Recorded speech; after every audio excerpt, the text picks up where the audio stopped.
முதல்ல வந்த முக்கியமான செய்திகளுடைய சுருக்கத்தை இந்த வீடியோல பார்க்க போறோம். ஜனாதிபதி அனுரகுமார் திசாநாயக்க அவர்கள் இன்றைய நாள்ல பாராளுமன்றத்துல உரையாற்றினார். இந்த உரையில நிறைய விடயங்கள், அனர்த்தத்தினால பாதிக்கப்பட்ட மக்களுக்கான நிவாரணங்கள் வழங்குவது தொடர்பான அறிவிப்பை அவர் வெளியிட்டிருந்தாரு. இதுல பலதரப்பட்ட விஷயங்கள் இருக்கு. இதை சுருக்கமா இந்த வீடியோல பார்க்க போறோம். அதோட இன்றைய நாளுக்கான சில முக்கியமான தரவுகளை இந்த வீடியோல பார்க்க போறோம். ஜனாதிபதி தன்னுடைய உரையில இன்றைய நாள்ல சொன்ன மிக முக்கியமான விடயம், இப்பொழுது அனர்த்தத்தால பாதிக்கப்பட்ட மக்களுடைய எண்ணிக்கையை அவர் முதல்ல ஞாபகப்படுத்திருந்தாரு. கிட்டத்தட்ட 17 லட்சம் பேர் இதுல பாதிக்கப்பட்டிருக்காங்க. 1.7 மில்லியன் பேர் நேரடியாகவே பாதிக்கப்பட்டிருக்காங்க. 5165 வீடுகள் முற்றுமுழுதாக சேதமடைந்திருப்பதாக அவருடைய உரையில சொல்லியிருந்தாரு. 55,747 வீடுகள் பகுதி அளவுல சேதமடைந்திருக்கிறது. இதற்காக மிகப்பெரிய பணத்தொகை ஒதுக்கப்பட்டிருக்கிறது. 10,500 மில்லியன் ஏற்கனவே ஒதுக்கப்பட்டிருக்கிறது. 50 பில்லியன் ரூபாய்கள் ஒதுக்குவதற்கான நடவடிக்கை இப்பொழுது நடந்து கொண்டிருப்பதாக ஜனாதிபதி சொல்லியிருந்தாரு. இதுல வீடுகளே இல்ல, அவங்களுக்கு வீடே முற்றுமுழுதாக இல்லாமல் போயிருக்கு அப்படின்ற ஒரு குடும்பத்திற்கு 50 லட்சம் ரூபாய் வீடுகளை கட்டிக் கொள்வதற்காக அவங்களுக்கு வழங்கப்பட போகுது. இது அது குறைந்த அளவான வீடா அதுக்கு அதிகான வீடா என்ற கணக்கெடுப்பின் எடுக்கப்படாட்டியும் 50 லட்சம் ரூபாய் வழங்கப்படும். அதுக்கு பிறகு இது எந்த அளவுக்கு மதிப்பீடு செய்யப்பட்டு அதுக்கு மேலதிகமாக கொடுப்பனவுகள் கொடுக்கப்பட வாய்ப்புகள் இருக்கு. ஆரம்ப கட்டமாக 50 லட்சம் ரூபாய் அவர்களுக்கு வழங்கப்படும். காணியே இல்ல, நிலமே இல்ல, இப்ப பல இடங்கள்ல நிலமே இல்ல, அங்க வீடே கட்ட முடியாது அப்படின்ற அளவுல பல இடங்கள் இருக்கிறது. அந்த மாதிரியான குடும்பங்களுக்கு வீட்டுக்கு 50 லட்சமும் நிலம் வாங்குவதற்கு 50 லட்சமும் 1 கோடி ரூபாய் நிதி இதற்காக ஒதுக்கப்படுகிறது. அவங்களுக்கு இந்த ஒதுக்கீடு எல்லா வீடுகள் நிலம் ரெண்டுமே இல்லாத குடும்பங்களுக்கு நேரடியாக வழங்கப்படும் சொல்லியிருக்காரு.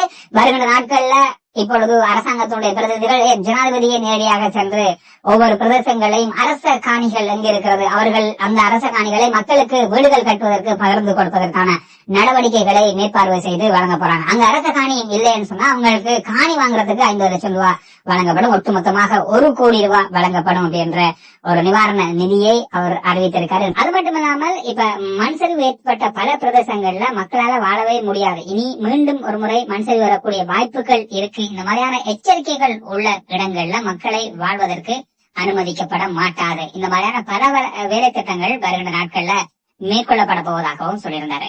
அது மட்டுமில்லாமல் பாதிக்கப்பட்ட குடும்பங்களின் வாழ்வாதாரத்தை கருத்தில் கொண்டு எதிர்வரும் டிசம்பர் மாதம், ஜனவரி, பிப்ரவரி ஆகிய 3 மாதங்களுக்கு விசேட மாதாந்த கொடுப்பனவுகள் வழங்கப்பட தீர்மானிக்கப்பட்டிருக்கிறது. 2க்கு மேற்பட்ட உறுப்பினர்கள் கொண்ட ஒரு குடும்பத்துக்கு 50,000 ரூபாவும், 2 உறுப்பினர்கள் மாத்திரமே உள்ள குடும்பத்துக்கு ஒவ்வொரு மாசமும் 25,000 ரூபாயும் வழங்கப்படும். 2 பேருக்கு மேல 50,000 3 மாதத்துக்கு தொடர்ச்சியாக வழங்கப்படும்.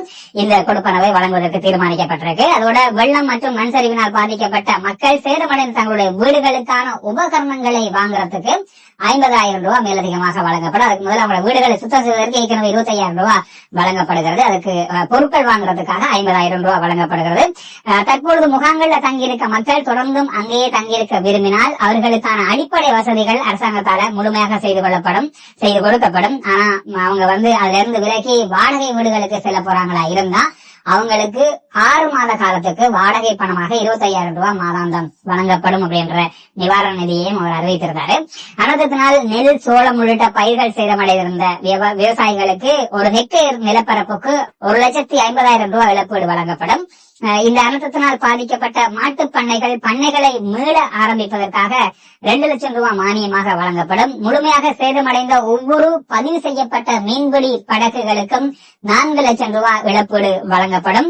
காய்கறி செய்களை மீண்டும் தொடங்குவதற்கு 1 ஹெக்டேருக்கு 2 லட்சம் ரூபாயும், பாதிக்கப்பட்ட மாணவர்களுக்கு திரைசேரியிலிருந்து 15,000 ரூபாயும், ஜனாதிபதி நிதியத்திலிருந்து 10,000 ரூபாயும் நிதியாக வழங்கப்படும் என்ற செய்தியை இதனால ஜனாதிபதி தன்னுடைய உரையில குறிப்பிட்டிருந்தாரு. எதிர்கட்சி பக்கமாக இருந்த பலதரப்பட்ட விஷயங்கள், இந்த அனர்த்தத்துல பாதிக்கப்பட்ட மக்களை காப்பாற்றப்பட்ட விதங்கள் தொடர்பாக பல விடயங்களை சுட்டிக்காட்டியிருந்தார். குறிப்பாக 69 பேர் பேருந்தில் சிக்கிக்கொண்டு அந்த கூரைக்கு மேல் இருந்தவர்களை எப்படி கடற்படையும் ராணுவத்தினரும் காப்பாற்றினார்கள் என்ற ஒரு விளக்கத்தை அவர் அளித்திருந்தாரு.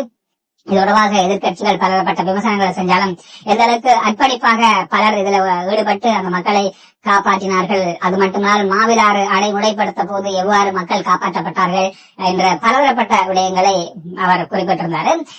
பல எதிர்க்கட்சி உறுப்பினர்கள் பேஸ்புக் பதிவுகள்ல அரசாங்கத்தையும் இந்த விஷயங்களை விமர்சித்துக் கொண்டிருக்கும் போது பொதுமக்களும் படையினரும் மக்களை காப்பாற்றும் பணியில் இருந்தார்கள். இந்த மாதிரியான பல விஷயங்களை ஜனாதிபதி இன்றைய நாள்ல சுட்டிக்காட்டியிருந்தாரு. என்ன அதாவது எதிர்கட்சியினருக்கு சொன்ன ஒரு விஷயம் என்னன்னா, மக்களுடைய இறந்த உடல்கள் மீதா நீங்கள் அரசியல் செய்ய போகிறார், அரசியல் செய்யலாம். ஆனால் இப்பொழுது இந்த நாட்டை கட்டியெழுப்ப வேண்டியது மிக முக்கியமான ஒன்று. அதாவது இப்பொழுது கம்போலையில இடம்பெற்ற அனர்த்தத்தினால் 1000 பேர் கொல்லப்பட்டிருக்கலாம் அப்படின்ற மாதிரி எதிர்கட்சிகள் குற்றம் சாட்டுறாங்க.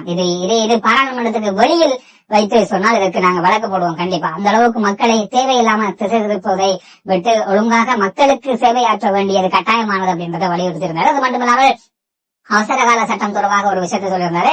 இது மக்களுக்கு சேவை செய்வதற்காக மாத்திரமே போடப்பட்டிருக்கின்ற அவசர கால சட்டம் மக்களை தண்டிப்பதற்காகவோ அல்லது குற்றம் செய்தவர்களை அவசர கால சட்டத்தின் கீழ் தண்டனை பெற்றுக் கொள்வதற்காகவோ அல்ல அப்படின்றத இன்றைய நாளையும் வலியுறுத்தியிருந்தார். இது பலதரப்பட்ட விஷயங்கள் கடந்த நாட்கள்ல பாதுகாப்பு அமைச்சின் அதாவது பிரதி அமைச்சர் சொன்ன பல விஷயங்கள் பற்றி பேசப்பட்டது. அதுக்கான ஒரு பதிலாகவும் இந்த பதில் இன்றைய நாள்ல அமைந்திருந்தது. இது தொடர்பான அவருடைய முழுமையான காணொலி, அவருடைய உரையினுடைய முழுமையான காணொலியை நான் இன்னொரு தனி காணொலியா உங்களுக்கு பதிவு செய்றேன். வரவு செலவு திட்டத்தோட வாசிப்பு நிறைவேற்றப்பட்டிருக்கிறது. 158 வாக்குகள் மேலதிகமாக கிடைத்திருக்கு. ஒரு வாக்கு மாத்திரமே இதற்கு எதிராக கிடைத்ததாக சொல்லப்பட்டிருக்கு. இதோட இன்று மாலை 6 மணிக்கு பிறகு வந்த செய்தியின் அடிப்படையில் இதுவரையில் அனர்த்தத்தினால பாதிக்கப்பட்டு உயிரிழந்தவர்களுடைய எண்ணிக்கை 607 உயர்ந்திருக்கிறது. 214 பேர் இன்னும் தேடப்படும் பட்டியலில் இருக்காங்க. இன்னும் மீட்பு பணிகள் தொடர்ச்சியாக எல்லா பக்கமும் இடம்பெற்றுக் கொண்டிருக்கிறது. இதுவரையில வரலாற்றில் இல்லாத அளவு அரசாங்கத்தினுடைய வங்கி கணக்குக்கு நன்கொடை, அதாவது நாட்டை கட்டுவழி எழுப்புவோம் என்ற வேலை திட்டத்திற்காக 700 மில்லியன் ரூபாய்கள் நன்கொடையாக கிடைக்கப்பட்டிருக்கிறது. 30,470 வங்கி வைப்புகள் இதுவரையில வைக்கப்பட்டிருப்பதாக சொல்லப்பட்டிருக்கு அரசாங்கத்தினுடைய வங்கி கணக்குக்கு. இது அதிகமா வெளிநாட்டுல இருந்து அனுப்பப்பட்ட பணமாக இருக்கு. வெளிநாட்டுல வேலை செய்யறவங்களுடைய தொழில் புரியவங்களுடைய வைப்பாக இது இருக்கு.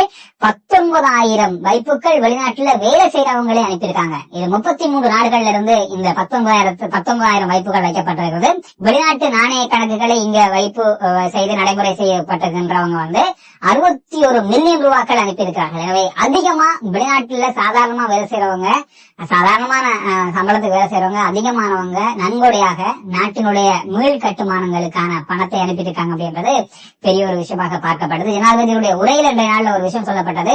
ஒரு காலத்துல அரசாங்கத்திடம் பணமே கொடுக்காதீங்க, பணம் நம்பி கொடுக்காதீங்க, வேற யாருக்கு வேணாலும் கொடுங்கன்னு சொன்னவங்க இப்ப வேற யாருக்கும் கொடுக்காதீங்க, அரசாங்கத்துக்கு மட்டுமே கொடுங்க அப்படின்ற அளவுக்கு நம்பிக்கை ஏற்பட்டிருக்கிறது மக்கள் மத்தியில் அப்படின்றத இன்றைய உரையில அவர் சுட்டிக்காட்டியிருந்தார். ஒரு முக்கியமான தகவலை பார்த்தேன். தேசிய காலநிலையை சரியாக கணிப்பதற்கு வானிலை ஆராய்ச்சி நிலையத்துக்கு கிட்டத்தட்ட 4,5 கோடி ரூபாய்க்கு பொருட்கள் வாங்குறதுக்கான பணம் ஒதுக்கப்பட்டது. இதெல்லாம் வாங்கப்பட்டது. ஆனா சரியான ஒரு திருப்திகரமான முடிவுகளை அதனால பெற முடியல அப்படின்ற ஒரு குற்றச்சாட்டு முன்வைக்கப்பட்டிருக்கிறது. உண்மைதான். இவ்வளவு காசு ஒழிக்கிறதுக்கு 4-5 டிவியை வாங்கி அல் ஜசீரா, பிபிசி இந்த மாதிரியான சர்வதேச தொலைக்காட்சிகளை போட்டு வச்சிருந்தாலே போதும். அதுல சரியான முறையில காலநிலை சொல்லியிருப்பாங்க. அதை வச்சு கூட நாங்க கணிச்சிருக்கலாம். இவ்வளவு காசு ஒதுக்கி கூட சரியான அளவுல வானிலையே அல்லது மக்களையும் சரியான முறையில அதை வழிநடத்தல் அப்படின்ற பல குற்றச்சாட்டுகள் இருக்குதானே. அதுக்காக இந்த தரவுகள் 2 நாள்ல வெளியாகிறது. தொடர்ச்சியாக மாலை வேளையில மழை, இடியுடன் கூடிய மழை பல பிரதேசங்கள்ல பெய்யும் என்ற எச்சரிக்கை விடுக்கப்பட்டிருந்தது. அதற்கிணங்க இன்றைய நாள்ல இந்த இடங்கள்ல குறிப்பா கொழும்பு, மலையகத்தினுடைய முக்கியமான பல பிரதேசங்கள், ஹேட்டன் உள்ளிட்ட பல பிரதேசங்கள்ல இன்றைய நாள்ல மழை பதிவாகி இருக்கிறது. எனவே வாகனத்துல போறவங்க, அந்த பிரதேசத்துக்கு போறவங்க மிக அவதானத்தோடு செயற்படும்படி கேட்டுக்கொள்ளப்பட்டிருக்கிறது. அதோடு மட்டுமில்லாமல் பல இடங்களுக்கு தொடர்ச்சியாக மண் சரிவு அபாய எச்சரிக்கை விடுக்கப்பட்டிருக்கு. இன்று மாலை 4 மணியிலிருந்து நாளை மாலை 4 மணி வரைக்கும் இது செல்லுபடியாகும் அப்படின்னு சொல்லியிருக்காங்க. வருகின்ற 24 மணி நேரத்துக்கு கண்டி மாவட்டம், நூரலியா மாவட்டம், ரத்தினபுரி மாவட்டத்தினுடைய சில பகுதிகள், கேகாலை மாவட்டத்தினுடைய சில பகுதிகளிலையும் மண் சரிவு அபாய எச்சரிக்கை விடுக்கப்பட்டிருக்கிறது. எனவே இந்த பிரதேசங்கள்ல இருக்கிறவங்க அல்லது இந்த பிரதேசத்துக்கு போறவங்க மிக அவதானத்தோடும் எச்சரிக்கையோடும் செயற்படுமாறு கேட்டுக்கொள்ளப்பட்டிருக்கு. இந்த விஷயங்கள் இதனால பார்க்கப்பட்ட மிக மிக முக்கியமான செய்திகளாக இருக்கு.